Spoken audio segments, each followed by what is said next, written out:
শুভ দুপুর সবাইকে। আশা করি সবাই খুব ভালো আছেন, আমরাও খুব ভালো আছি। তো আজকে আপনাদের সাথে আমি আমার নিজের একটা রেসিপি শেয়ার দেবো। এটাকে আমি বলে থাকি ওয়ান পট চিকেন রাইস। তো আমি এটা আপনাদের সাথে শেয়ার করব। তো এখানে আমি মশলা দিয়ে দিয়েছি, তারপর আস্তে আস্তে পেঁয়াজগুলো ভেজে নেব।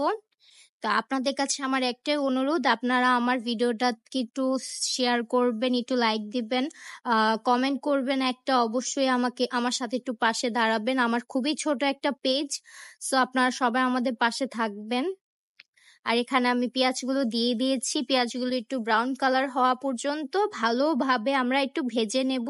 এটার মধ্যে আমরা একটু লবণ দিয়ে দিব যাতে পেঁয়াজগুলো ভালোভাবে ভাজা হয়। লবণ দিলে একটু তাড়াতাড়ি ভালোভাবে ভাজা হয়ে থাকে পেঁয়াজগুলো, তাই লবণটা দিয়ে নিলাম।